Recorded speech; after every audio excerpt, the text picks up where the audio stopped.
तो हम आज आप लोगों को कार्बनिक यौगिकों के नामकरण की चर्चा करेंगे कि कार्बनिक यौगिकों का नामकरण कैसे करेंगे या कार्बनिक यौगिकों का नामकरण कैसे होता है।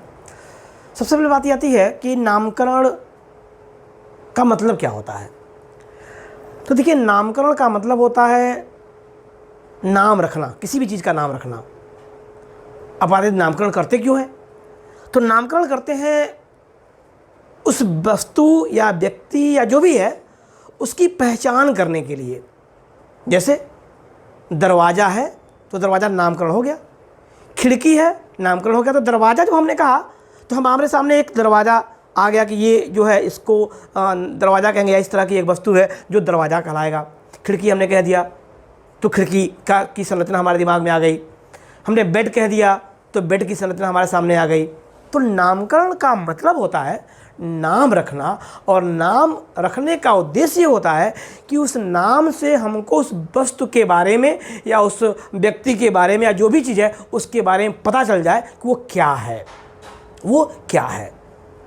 तो ठीक उसी तरह से कार्बनिक यौगिकों की संख्या बहुत अधिक थी, बहुत अधिक थी। हमने कहा था आपसे कि कार्बन के बहुत अधिक संख्या में यौगिक ज्ञात हैं, 1 करोड़ से अधिक यौगिक ज्ञात हैं, और हर साल 35 से 40 हज़ार यौगिक नए बन जाते हैं। तो उन सभी यौगिकों को कैसे जानेंगे कि कौन सा यौगिक क्या है? तो उसके लिए उन यौगिकों के नामकरण की बात की गई या यौगिकों का नामकरण किया गया। और आपको बता दें कि अगर आपको यौगिकों का नाम, चूँकि 1 करोड़ यौगिक हैं, तो सबका नाम याद रखना बहुत कठिन है।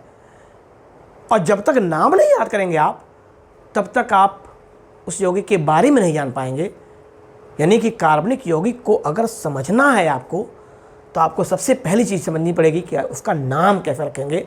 अगर आपको नाम रखना समझ में आ गया, कार्बनिक यौगिकों का नाम लिखना जान गए आप, तो ऑर्गेनिक केमिस्ट्री, कार्बनिक रसायन जो है आपके लिए आधा तो वैसे ही आसान हो जाता है। यानी कि आधा तो आप वैसे ही जान गए, खाली नाम लिखना अगर जान गए तो आप आधा ऑर्गेनिक केमिस्ट्री जान गए।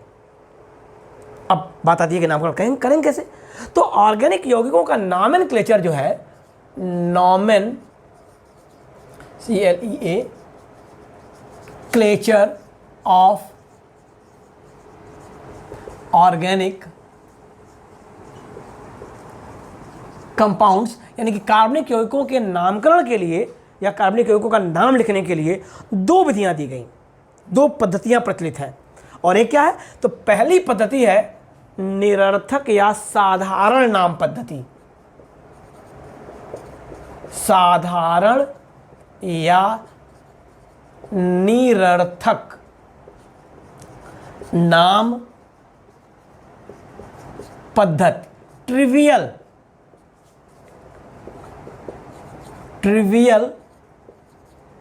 Naming system, trivial naming system. और दूसरी पद्धति जो है वो है IUPAC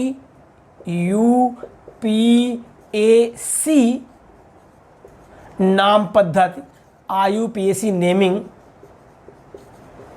सिस्टम। यानी कि कार्बनिक यौगिकों के नाम लिखने की 2 पद्धतियां हो गई, एक साधारण या निरर्थक नाम पद्धति और दूसरा IUPAC नेमिंग सिस्टम या IUPAC नाम पद्धति। सवाल आता है IUPAC की चर्चा बाद में, पहले हम निरर्थक की बात करें, साधारण की बात करें। सवाल आता है कि साधारण या निरर्थक नाम पद्धति क्या है या इसे कैसे करते हैं। तो हमने कहा कि नामकरण का मतलब नाम रखना, जैसे हम व्यक्तियों का नाम रखते हैं। तो अगर आपको दिमाग में हो तो व्यक्तियों के नामकरण के लिए हम 2 विधियों का प्रयोग करते हैं सामान्य रूप से। एक, जब बच्चा पैदा हुआ उसी समय नाम रख देते हैं, और दूसरा,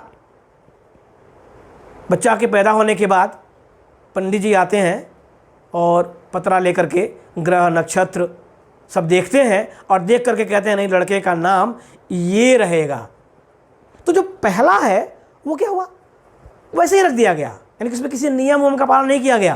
लेकिन दूसरा क्या हुआ, कुछ नियम बनाए गए हैं और नियम जैसे ही बना हो, जिसने ही बनाया उससे हमें मतलब नहीं है, लेकिन कुछ नियम बनाए गए हैं और नियम ग्रह नक्षत्र आदि के आधार पर बनाए गए हैं, तो उसके आधार पर रखा गया। यानी कि एक सामान्य परिस्थितियों में रख दिया गया और एक कुछ नियमों के आधार पर रख दिया गया। जैसे आपको बताएं कि व्यक्तियों का नाम कैसे रखते थे पहले साधारण पद्धति में। तो जैसे आज की स्थिति है, कोई बच्चा पैदा हुआ और वो थोड़ा सा मोटा मोटा है, गोल मटोल है, तो उसका नाम क्या रखते हैं? हम गोलू रख देते हैं, गोलू भोलू रख देते हैं ना। तो ये जो गोलू भोलू या पहले पुराने जमाने में नाम रखते थे, तो कैसे रखते थे? तो कोई व्यक्ति सोमवार को पैदा हुआ, कोई लड़का, तो उसका नाम हुआ सोमवार को पैदा हुआ तो नाम होगा सोमारू। मंगल को पैदा हुआ, नाम हो गया मंगरू। बुध को पैदा हुआ, नाम हो गया बुद्धू। थोड़ा सा ज़्यादा काला है तो नाम हो गया कलुआ। लड़की पैदा हुई, दुर्गा पूजा के दिन पैदा हो गई तो नाम हो गया दुर्गा। दीपावली के दिन पैदा हो गई, नाम हो गया लक्ष्मी। तो इस तरह से ये विशेष परिस्थितियों के आधार पर, मतलब कुछ किया नहीं गया, परिस्थितियाँ थी। अभी आपको याद होगा, तो जब खाड़ी युद्ध हुआ था उस समय इराक का राष्ट्रपति सद्दाम हुसैन था। तो उस समय मुस्लिम परिवारों में जो बच्चे पैदा हुए उस युद्ध के समय, उसके अगल बगल में, तो अधिकांश बच्चों का नाम मुस्लिम परिवारों में सद्दाम रख दिया गया। क्यों? क्योंकि वो मुस्लिम परिवार जो थे वो सद्दाम हुसैन से काफ़ी प्रभावित हुए और प्रभावित होकर उनका नाम रख दिया सद्दाम। तो क्या हुआ? प्रभाव से या गुण से या अन्य किसी विशेषता के आधार पर, जैसे किसी व्यक्ति के हाथ में 6 उंगली थी तो नाम हो गया छांगुर, किसी के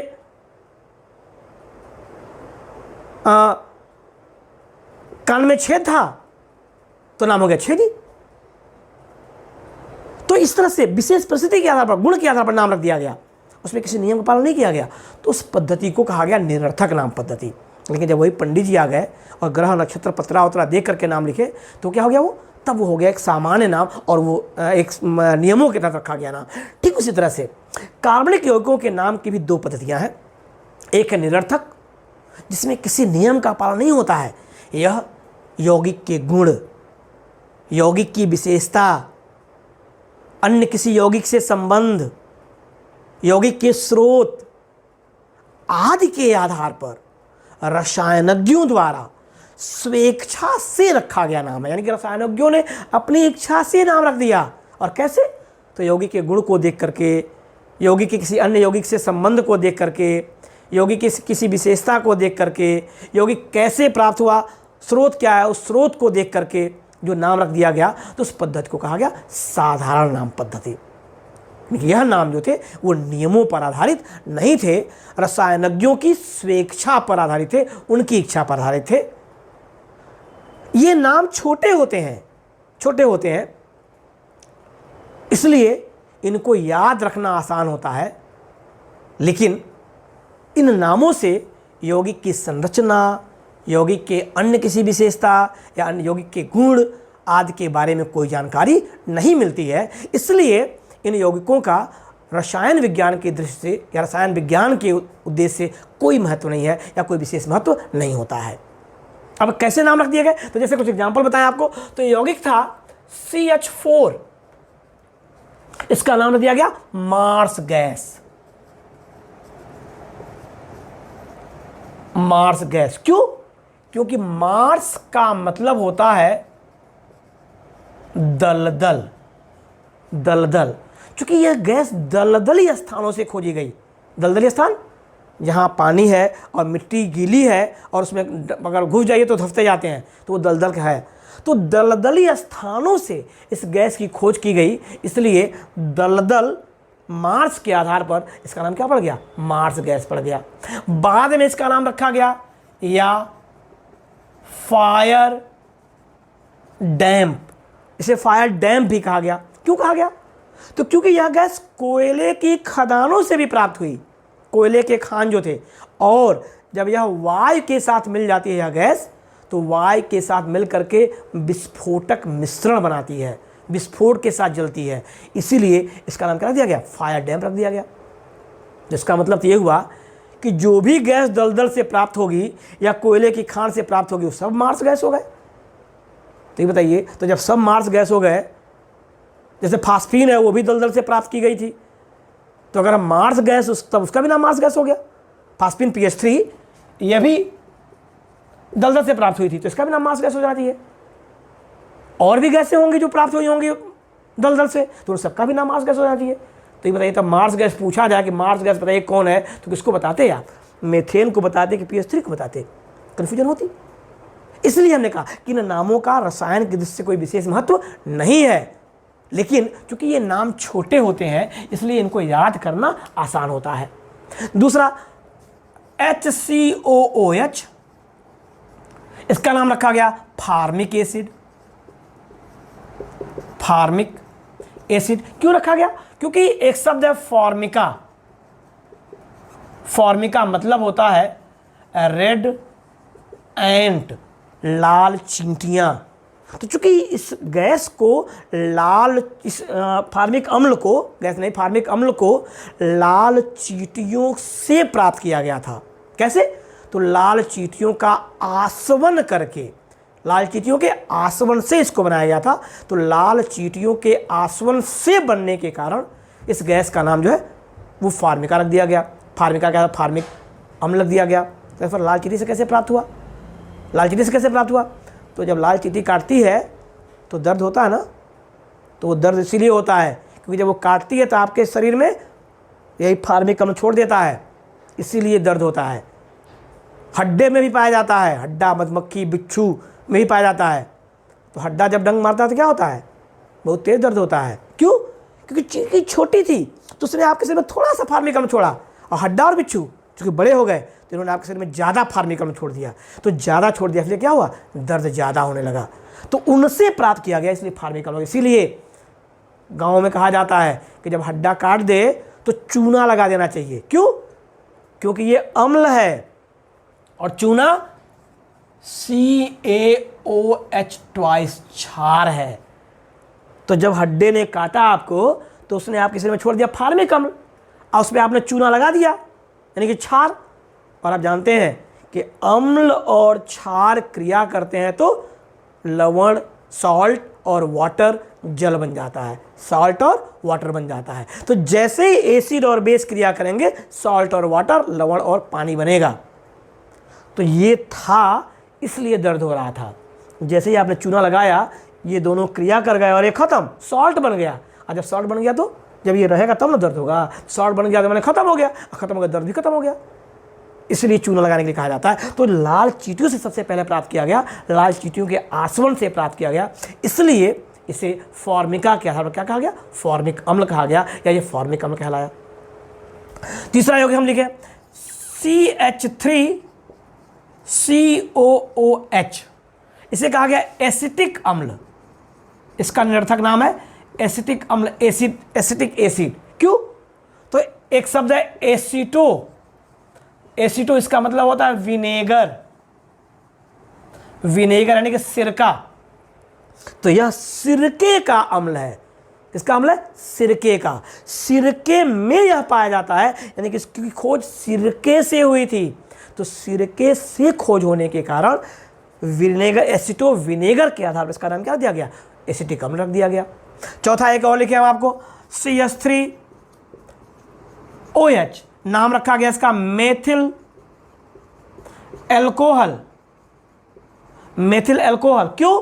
तो दो शब्द है, एक है मेथ अधन, दूसरा है ह्यूल, का मतलब होता है वुड स्प्रीट।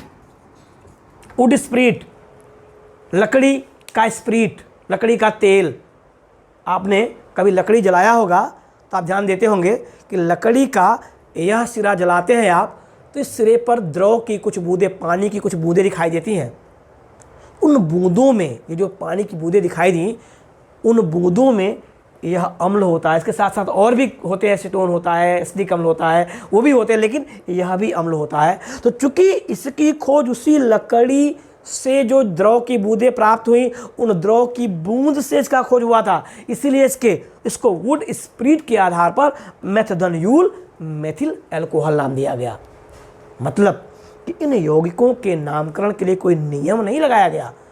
इन यौगिकों का नाम उनके स्रोत या उनकी विधि या खोजकर्ता या उनके किसी विशिष्ट गुण या अन्य किसी यौगिक से संबंध के आधार पर रख दिया गया। और नामकरण की ऐसी पद्धति को जिसमें किसी नियम का पालन न किया जाए, जो रसायनज्ञों के स्वेच्छा से रखे गए हों और जो यौगिक के किसी गुण विशेषता किसी अन्य यौगिक से ज्ञात या अज्ञात संबंध या किसी अन्य विशेषता के आधार पर रखे जाते हैं, तो उन नामों को निरर्थक नाम कहते हैं। और नामकरण की इस पद्धति को साधारण या निरर्थक नाम पद्धति कहते हैं। और यह नाम छोटे होते हैं, इनको याद रखना आसान होता है, लेकिन इनका रसायन के दृष्टि में कोई महत्व नहीं है। क्यों? क्योंकि इन नामों से हमें यौगिक की संरचना या यौगिक की किसी विशेषता के बारे में कोई जानकारी नहीं मिलती है और इनको याद करना पड़ता है। तो ये बताइए, 1 करोड़ यौगिक ज्ञात है, तो 1 करोड़ यौगिकों का नाम याद रखना संभव है? संभव नहीं है। उनका नाम आप नहीं याद कर सकते, वो बहुत एक जटिल प्रक्रिया हो गई। तो सवाल आता है कि तो कैसे याद करेंगे? तो सवाल आया कि आखिर में तब इन यौगिकों का नाम कैसे याद रखेंगे? तो बात तो रसायनज्ञों ने ये कहा कि नाम को नहीं याद रख सकते, तो नाम लिखने का नियम बनाया जाए और उस नियम के आधार पर नाम रखा जाए। और इसके लिए दूसरे नाम की पद्धति दी गई, और वह पद्धति क्या है? IUPAC नाम पद्धति। तो दूसरे की हम बात करेंगे।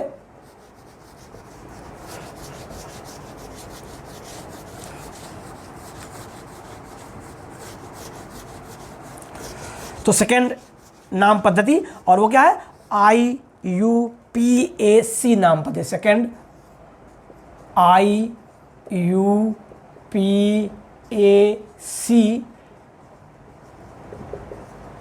Naming system. हियर I का मतलब, पूरा नाम लिखे हम, इंटरनेशनल। U का मतलब यूनियन ऑफ, P का मतलब प्योर, एंड A का मतलब अप्लाइड, और C का मतलब केमिस्ट्री। मतलब IUPAC का पूरा नाम क्या हो गया? International union of pure and applied chemistry. ये एक संस्था है, केमिस्ट्री की संस्था। केमिस्ट्री से संबंधित सभी खोजों, सभी नियमों का प्रतिपादन इसी नियम की सहायता से होता है, या इसी नियम की सहायता से किया जाता है। पहले इसके IUPAC के पहले इस संस्था का नाम IUC था, इंटरनेशनल यूनियन ऑफ केमिस्ट। बाद में संस्था का नाम IUPAC कर दिया गया, यानी कि IUPAC रखा गया। अब इस संस्था ने कहा कि हम कुछ नियम बना दें और उन नियमों का प्रयोग करके कार्बनिक यौगिकों का नामकरण किया जाए, जिससे आपको नाम नहीं याद करना पड़ेगा, बल्कि वो नियम याद रखने पड़ेंगे। और वो नियमों को की सहायता से या उन नियमों को याद करके आप यौगिकों का नाम लिख सकते हैं, यौगिकों का नामकरण कर सकते हैं। सवाल आता है, और वो नियम जो होंगे वो यौगिक की पूरी संरचना को बताएंगे, यानी कि यौगिक की पूरी संरचना उन नामों से स्पष्ट हो जाएगी, यानी कि यौगिक की संरचना के बारे में हम उन नामों की सहायता से जान लेंगे। तो उस पद्धति को IUPAC नामक पद्धति कहा गया। अब इस पद्धति से नामकरण कैसे करेंगे? तो इस पद्धति में 4 नियम दिए गए, जिनका प्रयोग करके हम किसी यौगिक का नामकरण करते हैं या किसी यौगिक का नाम लिख सकते हैं। वो 4 नियम कौन कौन से हैं? तो पहला नियम दिया गया, जनक श्रृंखला का चुनाव, सेलेक्शन ऑफ पेरेंट चेन। नामकरण के लिए 4 नियम दिए गए, उनमें पहला नियम है जनक श्रृंखला का चुनाव, सेलेक्शन ऑफ पेरेंट चेन। जनक श्रृंखला का चुनाव। दूसरा नियम दिया गया, जनक श्रृंखला का अंकन, नंबरिंग ऑफ पेरेंट चेन। जनक श्रृंखला का अंकन। तीसरा नियम दिया गया, जनक हाइड्रोकार्बन का नामकरण, naming of parent hydrocarbon, Janak hydrocarbon का नामकरण। और चौथा नियम दिया गया, नेमिंग ऑफ ऑर्गेनिक कंपाउंड, कार्बनिक यौगिक का नामकरण, नेमिंग ऑफ ऑर्गेनिक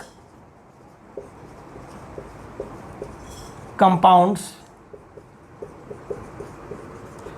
कार्बनिक